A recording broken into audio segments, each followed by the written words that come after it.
Hello, and welcome to Fiction Fans, a podcast where we read books and other words too. I'm Lily. And I'm Sarah, and I don't think that I have ever been as excited to announce a guest author on this podcast as I am to announce that Sherwood Smith is here with us to talk about her new book. Thank you. Listeners probably know how much we love your books by now. We talk about it an awful lot, but we're going to focus on your new novel, Phoenix Feather. But before we jump into that conversation, let's start off this episode with some sunshine. What's something great that happened this week? I went to the opera on Sunday. Ooh, what did you see? I went to go see Tosca at the San Francisco Opera, and it was just a fantastic performance. The entire cast was amazing. The woman who was playing Tosca was just brilliant. She blew my mind. But at the very end, during curtain calls, the guy who was singing Angelotti proposed to her. She was just so visibly over the moon. It was absolutely wonderful. Wow. That is the sweetest thing I've ever heard. It was amazing. Like it was a great experience before that. And then it was just, yeah, it was incredible. Puccini is my favorite opera writer. Sherwood, do you have something great that's happened this week? Not really. I've been mostly staying home, with the pandemic and writing and taking care of an elderly dog. So most of the good news I've seen has been other people's, which I really enjoy seeing. Friends' books have come out and so forth. I'm trying to think if there's anything special to share. One of my writer friends is named Melissa McShane, and she writes fantasy that I really enjoy. And she had a new one in her Dragon series that came out today. So I'll make that my That's awesome. Yippee, because I'm really enjoying the series. Well, happy book birthday, Melissa McShane. Yeah. And that's absolutely a great thing. Mine is very silly. What's that?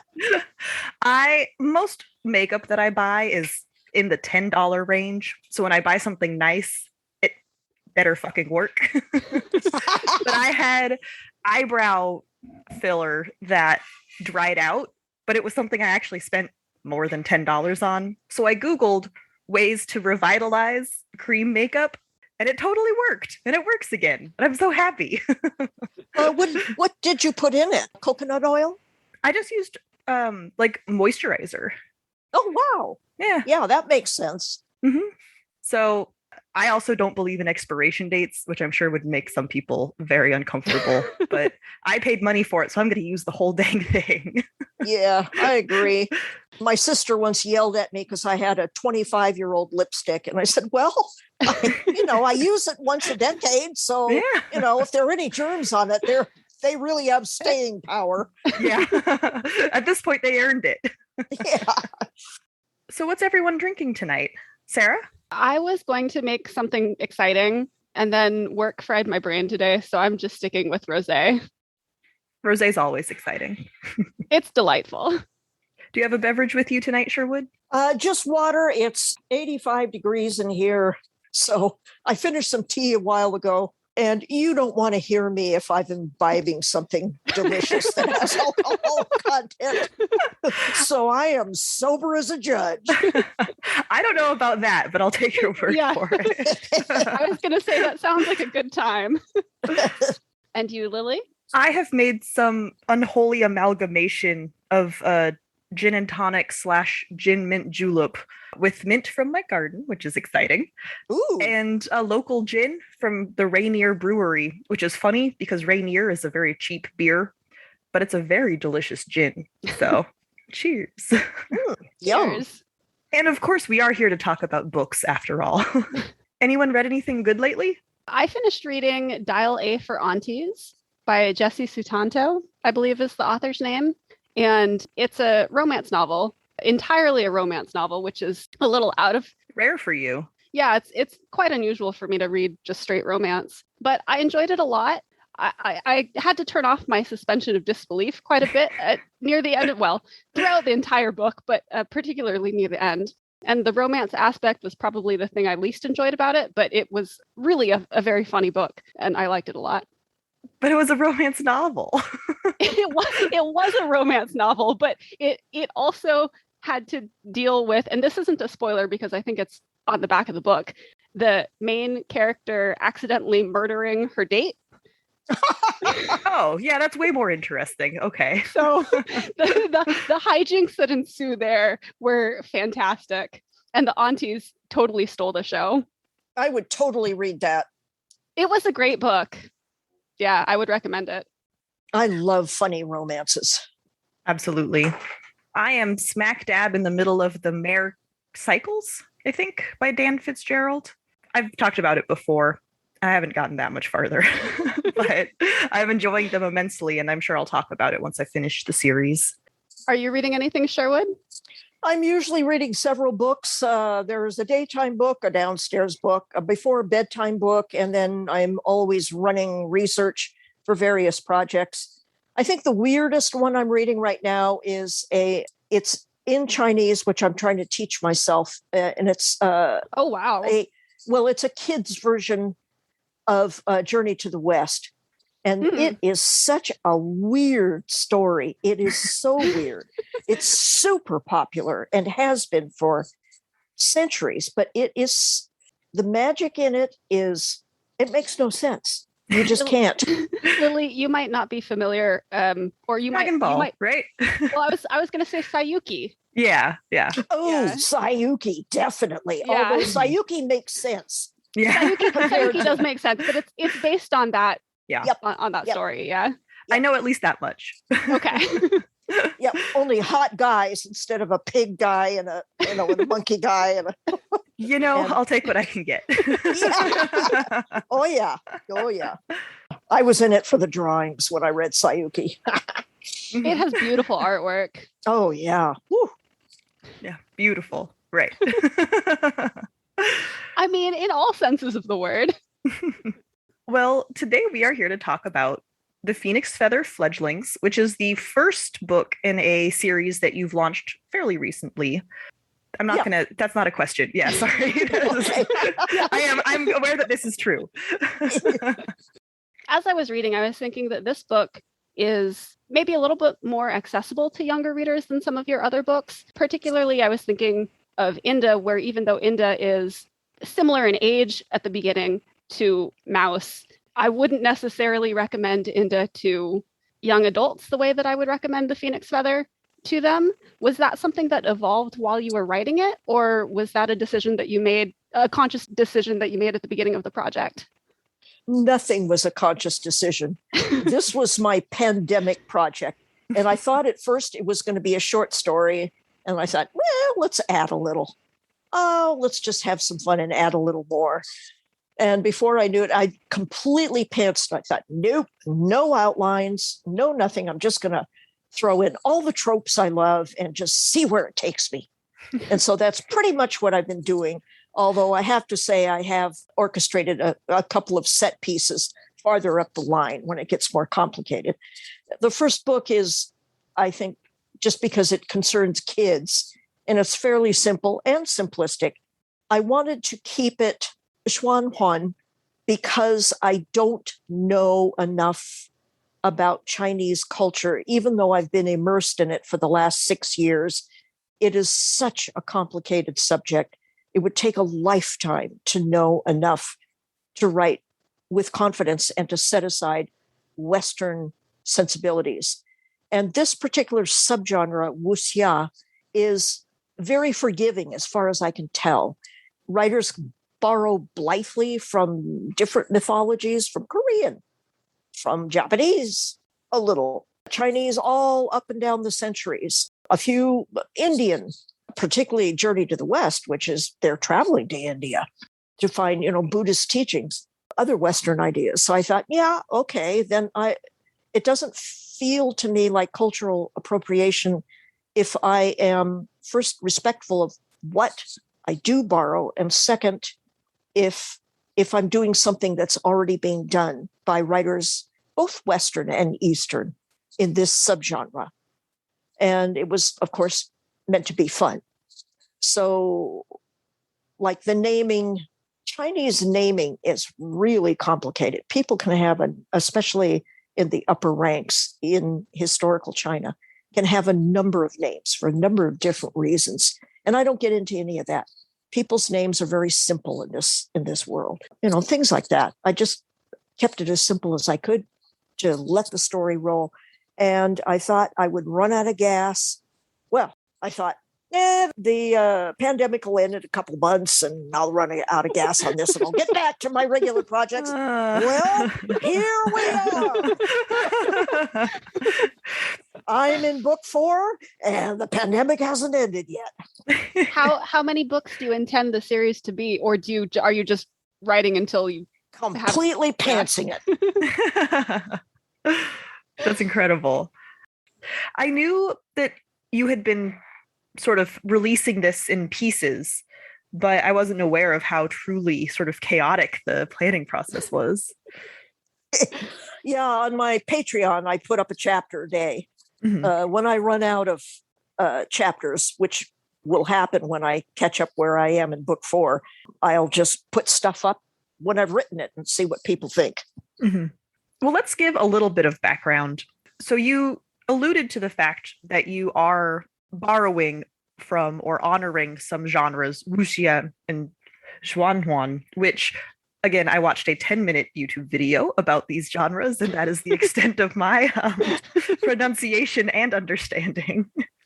But it sounds like they are sort of, well, wuxia at least is a long-standing genre in Chinese literature, centered around martial arts. Yep, goes back 2,000, 3,000 years. There's a reference I found somewhere 5 years ago to a scholar bitterly complaining about the trash that young people are reading and how cliche wuxia is, that people are reading this trash. And that was, I think, in the 2nd or 3rd century BC. It's nice to know that people don't change. Yeah. Yep. So it's been around a long time, but it's come up in different forms, particularly when governments get oppressive. And it's been squashed and then reforms again. And that's happened in the 20th century, where Chinese history has gone through pretty violent convolutions. And during Mao's reign, it was forbidden. Went underground. And of course, writers on the internet write in all areas of it. I'm sure you've heard of Untamed and Guardian and so forth, BL, which, boy love. Mm-hmm. Well, those writers they're expressing through story. They're subverting the traditionalist laws, let's say. And I don't think that's new. I think that's centuries old. One could even say human nature. Yes. Well, China is a traditional society. It's very layered, and that's fascinating. And I think a lot of that goes back to Confucius, who we call Confucius. And it's a desire for order. Mm-hmm. And unfortunately, when you have that much, try to control everything that much, things happen around the sides. And that's what this genre is, I think. Mm-hmm. Wonderful. I have to say, when I was reading this novel, your novel specifically, I felt like this was what that horrible remake of Mulan wishes it had been. The Disney one? The live action Disney one? Yeah. Yeah, that was so disappointing. There's a Chinese person whose novel just came out this last month, who just does a takedown of Disney's Mulan. Oh my gosh, she is so funny. I'm going to see if I'm calling up my Goodreads. I review about 1 in 10 books that I read. I actually follow you on Goodreads, and you are such a prolific both reader and reviewer. It kind of astonishes me that you're able to do that much and write as much as you do. Yeah, well, that's why I review maybe 1 in 10 books that I read, although a lot of them don't get reviewed for various reasons, including if I don't like a book. An author puts a lot of work into their book, and if I don't like one, nobody's paying me to write reviews, so I just don't say anything unless it's super popular. Then I figure anything goes. Mm-hmm. because it's not going to hurt them. That's basically our take too. Yeah. No review is quite a review in and of itself. Yeah, I don't like blood feud reviews. I just stay away from those areas. Iron Widow. Iron Widow, there it is. Yeah. I just found it. Xiran J. Zhao. I think I've seen this book on Twitter, actually. Good. Yeah. I hope she's getting plenty of attention and plenty of readers. I really enjoyed that book, and I'll look forward to more of it. Yeah, we'll definitely have to read it. It's pretty violent. Go know that up That's front. Oh. Yeah. Yeah. Good to know up front, though. I agree. Yeah. I've completely lost my train of thought. I think I was, in your novel, it also does follow, I'm not even a young woman, a little girl, who follows her brother into training and so disguises herself as a boy to do that. But we also get some really, I thought really quite delightful magic that was such an understated, but still extremely powerful system, which I now know, after talking to you, is inspired by wuxia, I assume. Well, xianxia, that's where you get wuxia and xian. There's a blend there, but basically, xianxia is the magical wuxia subgenre. Okay. You get magical kingdoms, and sometimes you've got the demons against the people in heaven, and gods who are thousands of years old, down to magic like this one, where basically magic works. Right. I'm looking for a question you haven't answered yet. Well, so we have kind of talked about this when you were talking about how quickly that you had written this and how you were just basically pantsing it the entire way. So I gather from that that's not your general writing method. Well, it depends. There are some books that I call the white fires, where I just wake up one day and the story is all there, a movie in my head because I'm a visualizer, and I just write as fast as I can. Mm-hmm. Crown Duel was one of those. Oh, yep. Lily and I are You're trying to distract us now. That's not fair. Lily and I are both really restraining ourselves from not asking questions about Crown Duel because we're here to talk about the Phoenix Feather. But I was 20 when I first wrote the first half, and it really shows. But it's still a fun story. And then it just sat there. It was written in a notebook while I was in Europe, and I was homesick. And then a couple of years later, when I was in grad school, the second half plopped into my lap. So I wrote that and then typed it up a number of years later as a sort of, what the hell? Why not try? So anyway, that was a white fire. And I've had other ones. They're not always successful. They like dreams. Dreams can be very intense, but then you think about them later and they don't always have logic. Mm-hmm. So sometimes that's hard to discern when you're inside of it. But anyway, this one wasn't quite a white fire, but pretty close. When I got the idea, I thought it was a short story. It was a monk and a child telling a story of their parents. And I thought that was going to be it. And so you have that as chapter 1. Mm-hmm. And when I first wrote it, you don't even get the identities. They're just a monk and a child talking to each other in complete dialogue. There's no descriptions, whatever. But when I put that up, people didn't like it, so I added in. And then one day I just thought, I just really like these characters so much. I'm going to start with the kid. And so I did. And it took off from there.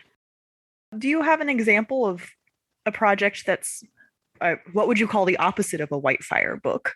One that takes incredibly difficult planning. The Norse Underwar, which hasn't come out yet, but will come out in a year or two. Oh, good. Yeah. I have to finish up the Rise of the Alliance arc. So the second book is going to come out in December and the third one in February. And then there's one more, and then the Norse Underwar, which has been written for 25 years. But it took 20 years of planning to get that put together, because it was drawing everything together, everything. History, present, hundreds of characters, blah, blah, blah, blah. But I had to track through that because you just don't want to be overwhelmed by a massive scene of hundreds of people. Mm-hmm. Mm-hmm. So there's kind of a central line, let's say, between a couple characters, and then branches out from there. Anyway, that took, I can't tell you how much planning and maps and books and books of planning. So I feel like that kind of segues into the next question that I had, which is a lot of your previous stories, although not all, have taken place in like the same universe, if not necessarily the same time period. And here we're in just a completely different literary universe. So what's it like jumping to a place where you have a clean slate like that? Fun. It was meant to be fun. Yeah. And that's why I wanted to keep it simple. I have fought against and won the fight to make a map. So far, there is no map. I do not have 50 pages of family connections, although I do have a couple of family trees. They snuck in on me, but only a couple. I mean, I'm not any kind of writer, but it looks like a lot to me. For me, that's real simple. Mostly names, keeping track of names. Mm-hmm.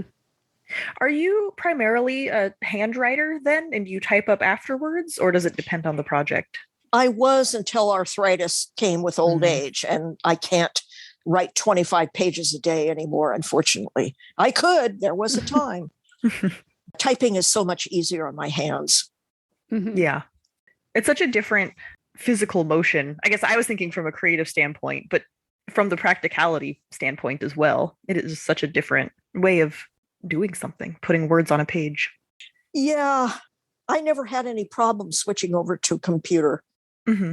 I loved typing up my stories because they looked more professional. I started sending books out to publishers when I was 13. And for some reason, they came right back again. Can't imagine why. But I loved typing them up. Do you remember any of those? Oh, I have some of them. Would you be willing to share an idea of just like what was a synopsis of one that you had written back then? Well, there's one that I wrote with a friend in 8th grade.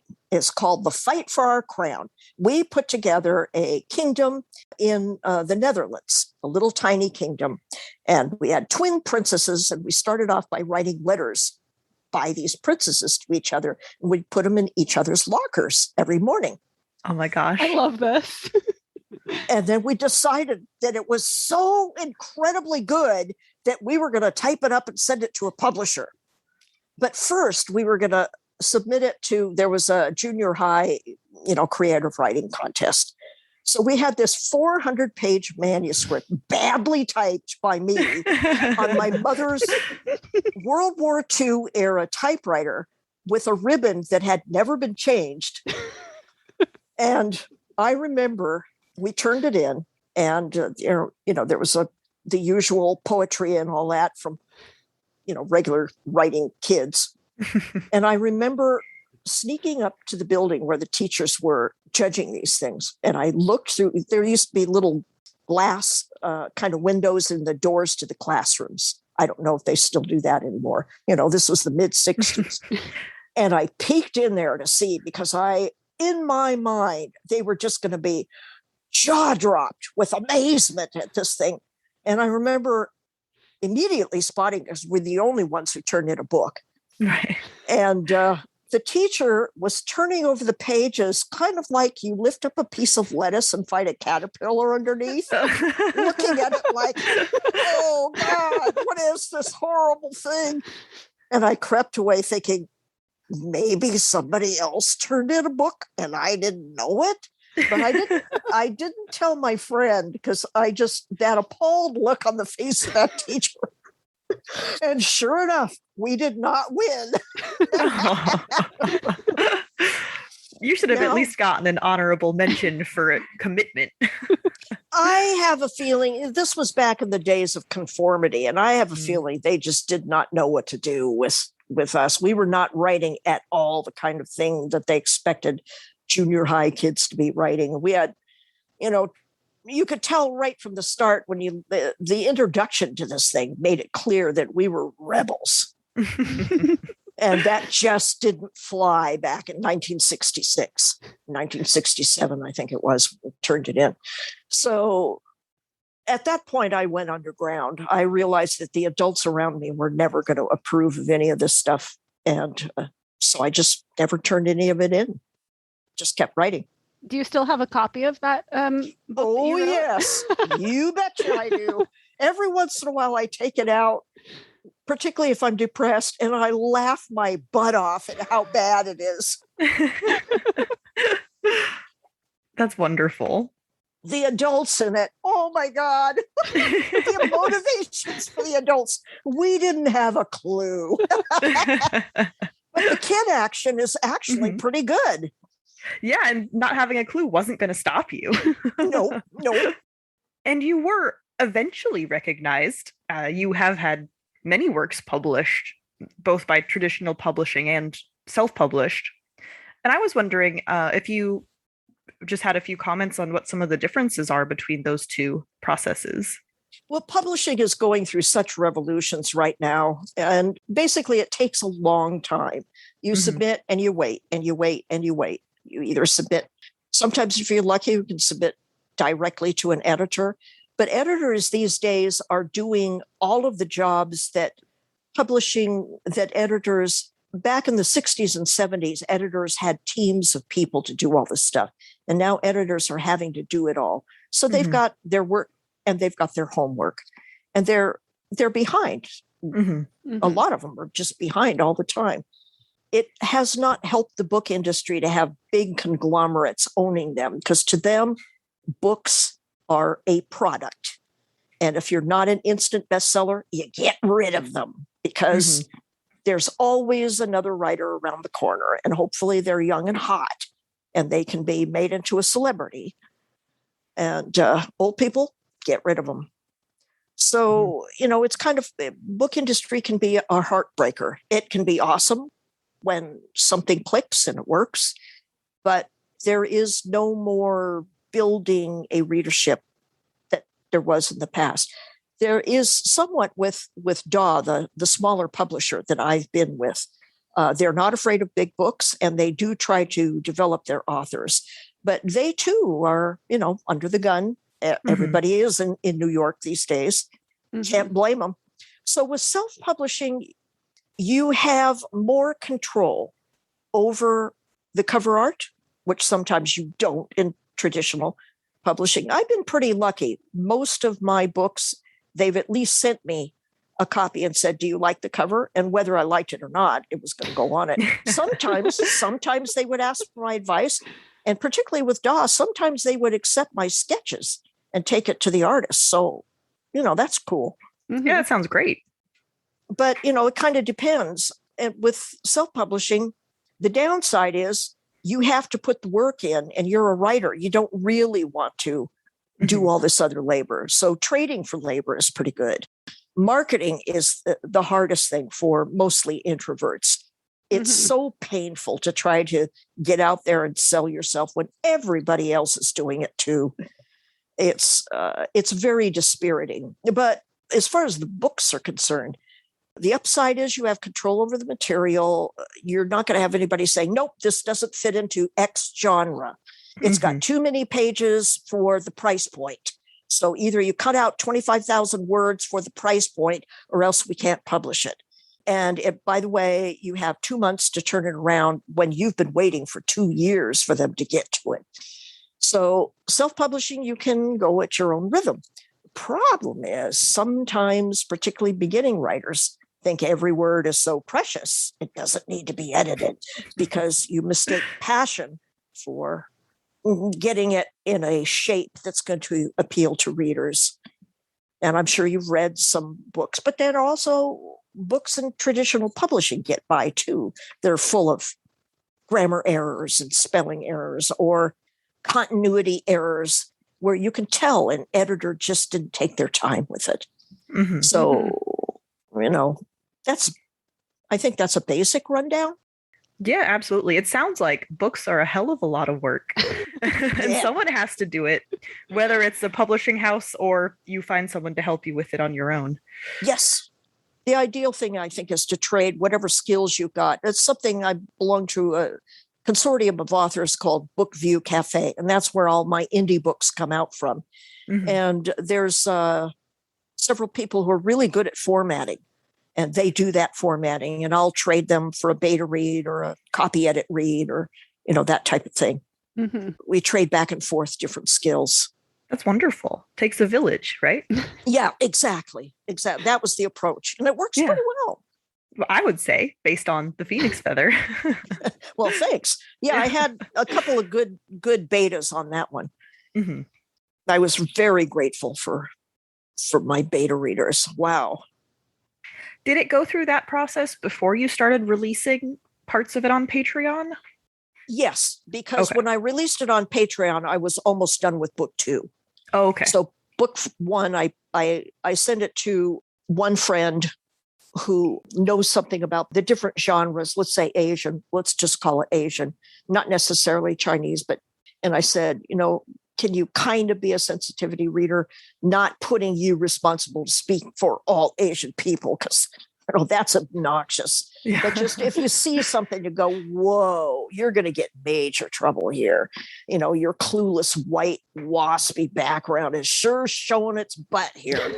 I wanted that. Of course. And the person read it and didn't find anything like that in it. So I was very grateful for that. And then I had a beta reader in Bookview Cafe who was another white person. So they were reading for different things. Mm-hmm. And then, went forward from there. You sort of already mentioned that you have plans for Phoenix Feather. The plans are until it stops. Yeah. Yeah. I see scenes ahead. My understanding is that this was a trilogy, but it sounds like if you're working on book 5. Yeah. Well, one thing I deliberately, one of the reasons why I wanted to pants it is because Chinese literature has a completely different structure from Western. Mm-hmm. In Western, we kind of breathe in Aristotle and the 3-act structure with mother's milk almost. We read so much that is a 3-act structure. So trilogy just sounds natural to us. But that's not true in Chinese literature. It's more like a river. Mm-hmm. It flows and flows and flows. So if you read Dream of Red Mansions or Outlaws of the Marsh or even Three Kingdoms, there's definitely a different structure. So I thought, if I pants this thing, if I deliberately don't plan it out, I can get as close to that as possible and just let the river flow. And so that's what I've been trying to do. I mean, there's no getting away from my Western thinking, but I'm trying as hard as I can. Do you anticipate that all of the stories are going to follow Mouse and her brothers? Or have you not considered, are you just letting that happen as it happens as well? Mouse and her brothers, and there's at least one other important character who we meet at the end of Phoenix Feather. I see them as central so far. Oh, you can't do that to us. That's not fair. I'm teasing. Well, book 2 will be out October 14th. And I think that I read it in the back of Fledglings that book 3 is going to be out in January. Yep. January 3rd or 4th. Well. So we at least have a lot of content to carry us through the next couple of months. Yeah, I don't know when book 4. I have to get a little farther into the story. I started it, a week and a half ago, and I've got just under 30,000 words. And they're rough words. They're so rough. Oh boy, are they rough. So. Well, it sounds like we all have some great things to look forward to in this universe then. Well, I'm glad you liked the first one because it seems to be kind of tame and simple. But, that's the way it starts. I do think there's something comforting, though, in the familiar tropes. I think you even mentioned that was why you were writing it that way. But just also as a reader, these are some beats that I was familiar with, but handled in a fresh way, I thought, which we have some comments on that we'll get to in the spoiler section of the podcast. I feel like it's the kind of book that I can enjoy as an adult, and I did enjoy it quite a bit. But I also, if it had been released when I was a younger girl, I would have just read and reread and read again this book. So it's nice to feel that kind of comforting, have that kind of comforting read now. I'm glad that came across. It was my go-to comfort, particularly when I started it last summer before the election. Yep. With the we all have our coping mechanisms. Yes, with November coming, and I don't want to sidetrack into politics, but oh God, the stress and the pandemic, and Mm-hmm. There was a lot going on. Yeah, there was a lot. So I was hiding as much as I could, ostriching with my story, where I felt at least I could have some control there. And by God, I'm going to put in all the fun tropes I want to, including book 2. There's only one bed. Oh, okay. We got to start talking about spoilers. Otherwise, I will die.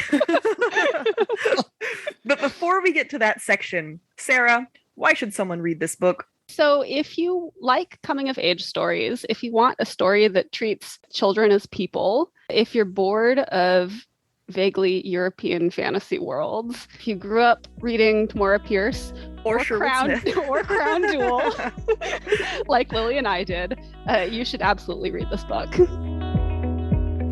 To avoid spoilers, skip to 5042.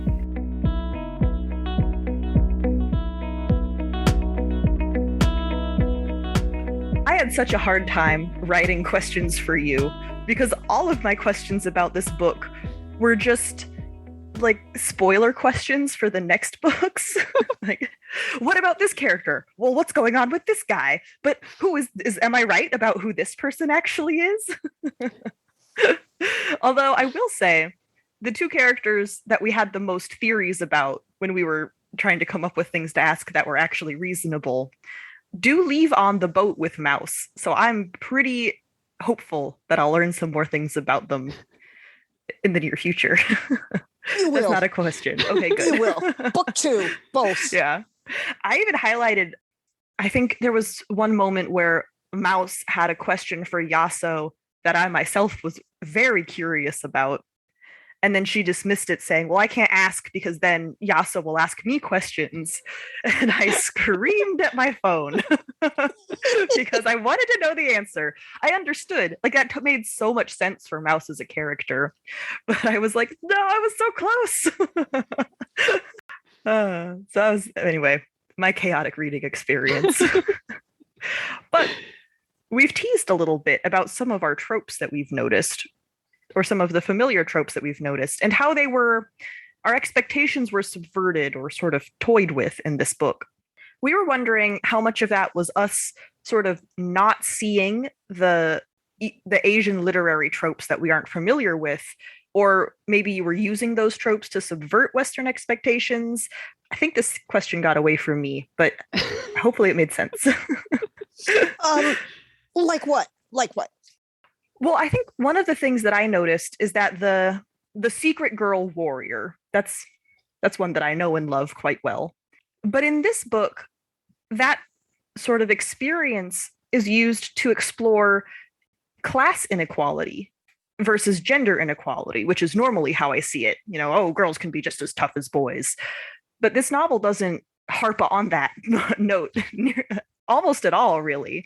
And instead, we get this exploration of privilege that the noble children have versus these not actually low-born children, but that everyone perceives that way.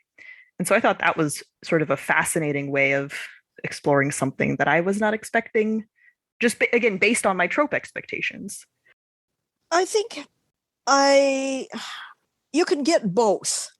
Mm-hmm. I think I'm tired of the girl who has to prove herself just as good as boys, although I loved those when I was young because there weren't any. And one of the reasons why I started writing is because I wanted girl adventurers. Mm-hmm. But when I started writing this one, I finally decided, well, one of the things I can do with this particular subgenre, like with the 2 moons and that is an immediate signal that no, this is not exactly mapping onto ancient China. So I don't have to have, widows doing chastity suicide in order to gain credit for the family. And girls being killed because they lost their virginity and all. I just don't even want to. I am not interested in a new version of The Handmaid's Tale. I've seen too much of that over the decades. So I just shifted it once because human beings still have a lot of things to work out. And so in this, I posited a universe where yes, that's the background, but people are working their way out of it. Sort of a mirror image to our times now. I figured that the Mencius figure was actually a woman, an empress, and went from there. And so she gave women the right to own property and took away them being sold and, la, la, la, la. So I didn't have to. So there's a lot of tradition still with the pressure, but women still have agency. And so as you get farther into the story, there are women all over the place, as well as men. Absolutely. Can never get away from them. Yeah. I think one of the things that Lily and I both picked out, we when we were talking about our notes for this discussion, we both had highlighted that we loved the very real consideration that Mouse has to put in to be perceived as being masculine, like the bamboo pea funnel and what to do about periods. Because I feel like a lot of the times in a novel that involves a girl dressing up as a man or as a boy, that just kind of gets hand waved away. So did you have any other ideas that didn't make it into the book about how Mouse hides her femininity, or? No, I wanted to keep that broad strokes. No, this is not reality. There's always that tension between what realities you want to put into a story and, where the fantasy is and what serves the story. And that's going to be different from writer to writer and from reader to reader. Nah, I can't buy this. It's bullshit. Oh, this is just as much reality as I want. That could be two different readers of the same text. So for me, I figured, let's go with it until Mouse is about 16, and then let's get rid of it. Let's let her decide. Nope, she's going to figure out who she is. And she's small, and she's sturdy build, and she's got big, thick eyebrows, just like her brother and her dad. So she's convincing as a boy. Because people look at her and they expect to see a boy. Also, with another character, I wanted to deliberately get away from the squickiness of somebody being attracted to somebody way underage. And so while she's accepted as a boy by everybody around her, I could keep away from that until she herself starts discovering her own feelings and starts acting on them. She is not acted upon first.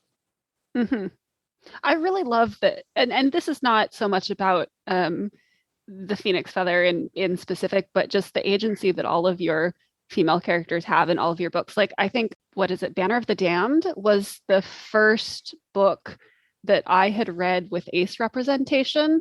And I loved it. So I love seeing that come out in, not that I think Mouse is ace, because she said very, like, she's 8 years old. I mean, she's still kind of figuring out who she is, right? But she's 10 actually. Okay, when it starts, but yeah. That's close enough to 8. she's little. She's quite young, yeah. Yep. So I really appreciate the care that goes into and the consideration that goes into that. Yeah, I'm not interested in rape tales of any kind. Other people can write those. Yep.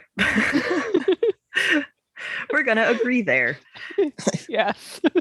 Sarah and I had a very long conversation disagreeing with each other over which of your previous works this sort of reminded us of, or maybe had some echoes of. Without telling you. Well, I feel also I should clarify to begin with that we haven't read everything that you've written, although I that is my goal. Oh no, I wanted the answer to be some like a completely third choice that neither of us had brought up. Well, it could that would have been even better. Without telling you what we thought, which one of us was right? Do you see, to make it less of a joke, do you see any sort of similarities between this and your previous works that are particularly striking, or are we just grasping at straws? Well, I tried to stay away from A Stranger to Command, which would be the most obvious, or into the beginning. But, I've done so much research before I wrote Inda, on boys' boarding schools and the culture, and also military academies. I just did years and years and years of research into that stuff. So I kind of know and there's surprisingly a lot of similarities in how those structures work in different cultures around the world, including over the ages. So I wanted to try to keep that section of that book from following the same pattern as the Academy stories, in my Sartorius Delis things. But still, you have certain things you just can't get away from if you're going to write about a military academy. Mm-hmm. And also, I kind of fell into it because it's easy. I know the stuff. So, and I thought it'd be fun to have a girl in there who's, who is the stranger who comes to town. And so we look through her eyes, and she's not particularly impressed and does not want to be a boy. What she wants is a certain kind of training, and she gets good military training, but she comes out the other end. No, this is the kind I want. And so she leaves it. So in that sense, I would guess that you would have said Inda or Stranger to Command. Yeah, I was thinking that there were not that they were the same, obviously, because there are a lot of differences, right? But there were a couple of similarities. And you've kind of touched on this a little bit, but what were the differences between writing the Academy scenes from Inda's point of view and then writing them from Mouse's? Well, Mouse is an alien. She doesn't want to be there. Inda loved the Academy. Yeah. He loved it from the first day he was there. For him, it was absolutely the right thing. He loved his companions. He didn't like the older boys when they were assholes, but he figured out a way around it. And he was really good at it, and he loved that. For Mouse, she's also good at it because she's got this sort of magical talent, but hers actually it doesn't map for army training, which is everybody working together. She is pretty good at tactics. She's very good at strategy and tactics, especially strategy. She picked up tactics, but she is a strategic thinker in spite of herself, because she doesn't want to run wars. I really loved how the tension in this book came from Mouse's natural aptitude towards the things she was working on versus her personal desires, instead of, like we mentioned, trying to prove herself just as good as everyone else, or some of the things that have been done a huge number of times. I thought that just made for such a more interesting story. And again, even though there were familiar tropes in it, because the main sort of internal conflict was from such a different source, the whole thing felt new. Oh, good. Yeah. Good. Well, she's hiding her talent. She's working hard to be mediocre. Until she beats Shigen. Yeah. Yep. Mine is entirely, or my side of the argument is entirely in my head, and none of it has actually happened yet. But I want the similarity between, now I haven't read Crown and Court Duel in a very long time, but the eventual love interest in that sort of has also a comrade / rivalry relationship with the main character, but does eventually grow into something more. And I could see that happening. And I'll stop there because I'm not going to ask you to give spoilers, but I'm very excited to see what happens next. Yeah, there are twists and turns coming. I look forward to seeing how Shigen and Mouse's relationship develops, whether it's friendship or antagonism or anything else. Oh, see? Okay. I'm sorry. Now I'm just theorizing about your own book and you know all the answers. So sorry in advance. It's okay, because it's nice to see how it's coming across to a reader. Good. I also feel like Sheegan might be a noblewoman who's also disguised as a man. I think when we got more of the description of how tall he is, that struck me as less true. But I thought, wouldn't it be interesting if there was a second girl disguised as a boy?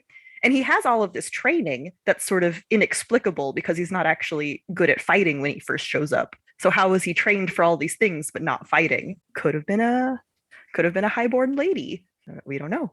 But that was in the back of my head while I was reading it. I do have a little bit of gender fun going on, but I'll just stop there. Okay. Luckily, the next book comes out soon. Otherwise, yeah, we don't have. I would be pressing you a little harder to give me all the secrets.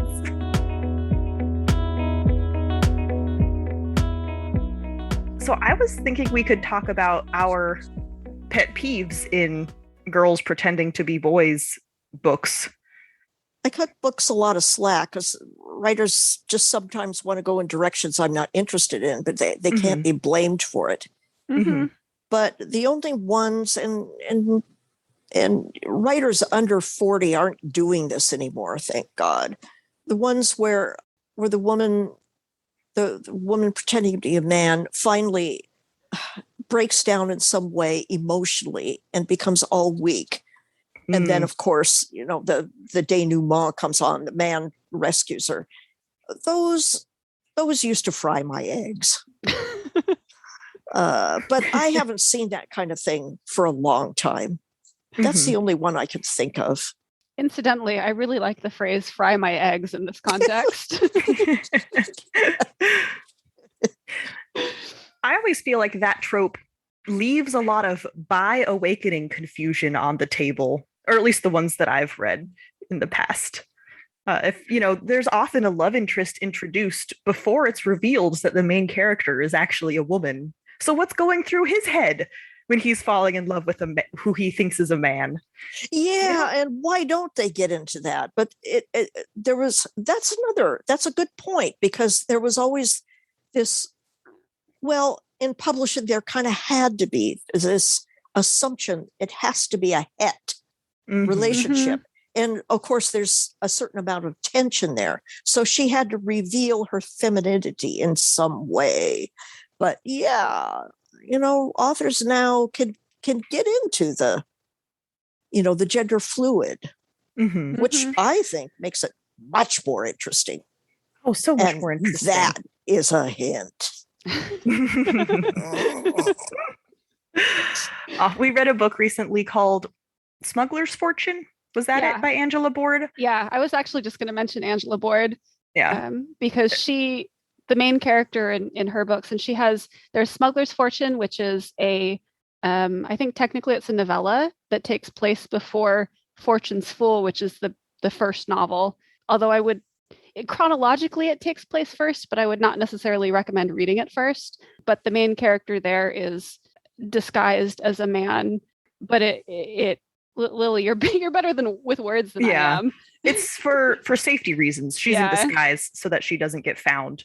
But in that book, or the novella, which is what I have read, the sort of loose love interest just has no cares at all. So it just doesn't even come up because he's so clearly sort of pan interested. And so that was I thought, an interesting way of sidestepping the question without hand waving it. Oh, that's cool. Yeah, I really liked the way she handled that. Yeah, that sounds like fun. Yeah, she's a great writer. I mean, her books are really good. Ooh, I'm making a note of that.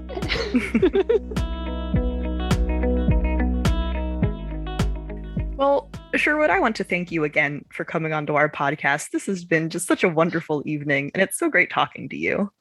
Well, I really appreciate you guys inviting me. I was thrilled to meet you and to be able to talk about this, and just that you like the book. Yeah, I mean, absolutely. I don't think that anything can beat our thrill when you agreed to come on. That was the sort of a peak moment of, what's the worst that can happen? She'll say no. She'll say yes, but it'll be $2,000 every 15 minutes. Okay, you're right. We didn't even think of that option. And you can only ask these 3 questions, and it's all about my marketing.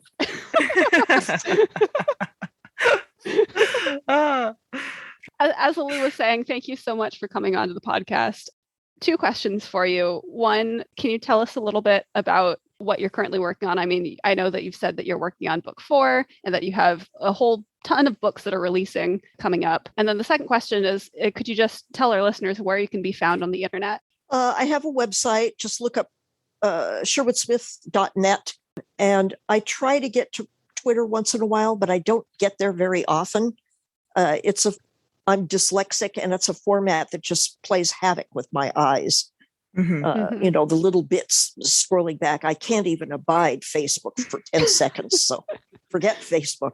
I do have a blog on Dream Width, but I haven't been putting much up there. I've been sort of a hermit, you know, with the pandemic writing, but I want to get back into that because I enjoyed putting little essaylets up and, you know, having people interact. So, and Goodreads. Those are the main places to find me. And I should point out also that you have a Patreon. Yes, the Patreon. Yes, oh my God. Yes, thank you. Yeah, that's new. I just started that in June.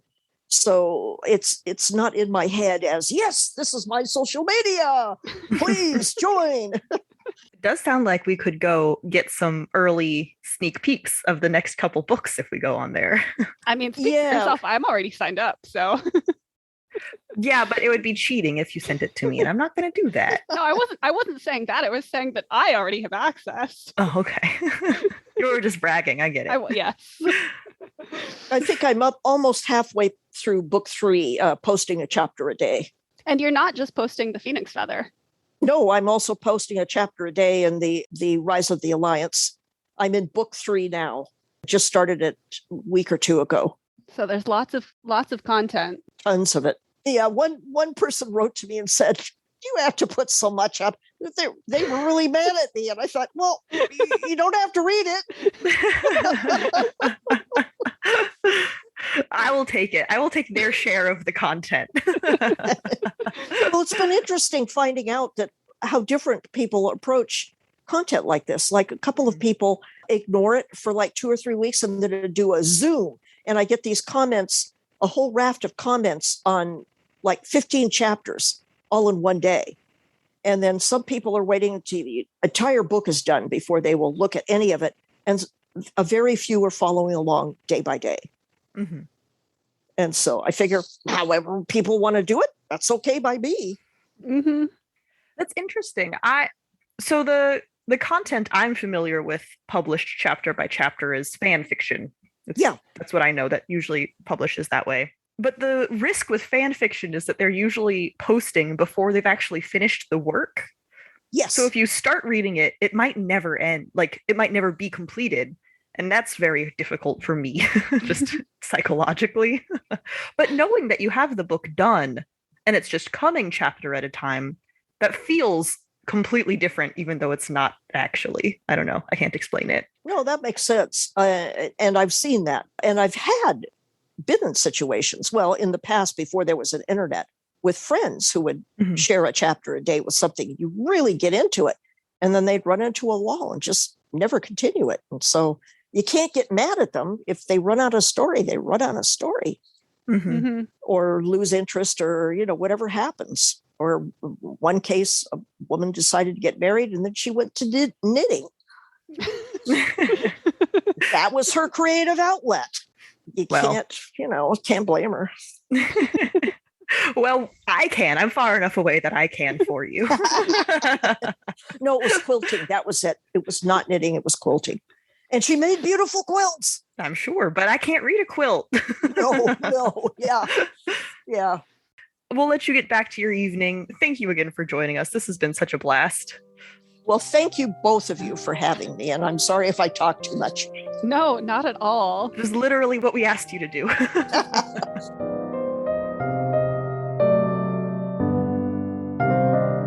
Thank you so much for listening to this episode of Fiction Fans.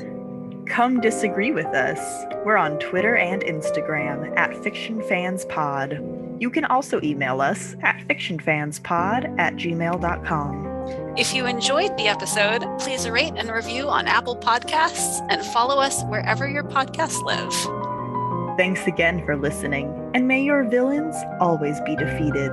Bye. Bye.